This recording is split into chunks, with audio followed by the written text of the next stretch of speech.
Hey, Pastor Sam and Miss Precious. Glad that you invited me to be here with you today, even if it is via video. We love and appreciate your family so much, and appreciate the opportunity just to share for a couple of minutes here on the power of story.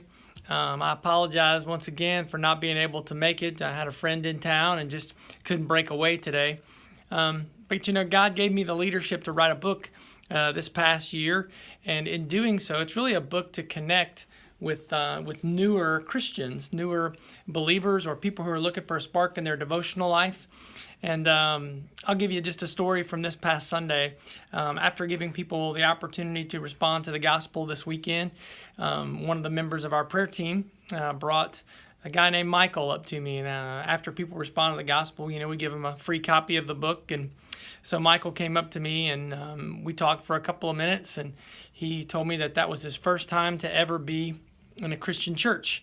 For 35 years, he had been a member of a faith, but it's not a faith that believes in Jesus Christ as the only way to heaven.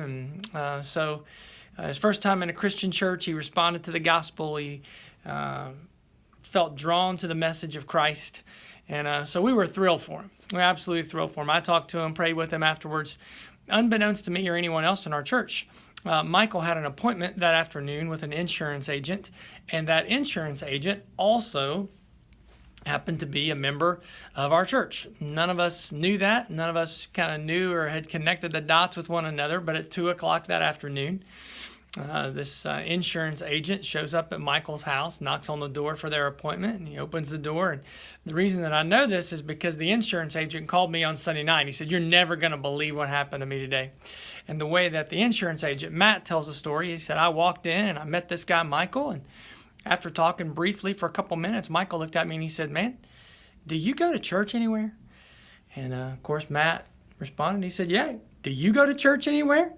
And he said, "Man, I went to this church this morning for the first time, and God changed my life forever." And he said, "Not only that, did I find out what I've been wanting to know about Jesus," but he reached over and he grabbed a copy of the free book that we had given him. He said, "And they gave me this book. I've already read chapter 1 in it, and it's supposed to tell me what I need to do next." And so it was just a unique confirmation after Matt told him, "Well, man, we were at the same church this morning. We didn't even know it." Just a unique confirmation for me that when you sense direction from the Spirit to tell your story, to share your story, that God has specific people in mind who are not yet Christians, who are pre-Christians, who are there, who are ready, who God is speaking to, He's drawing to Himself. And when they respond, God will use the power of your story in someone else's life. So if God has given you a story, listen, don't hold on to it. Share it. Sam and his family are such a great example of the power of what that looks like and what God can do. So once again, thanks for giving me just a couple of minutes to share. I hope you guys continue to enjoy your celebration. God bless you guys and have a great Sunday.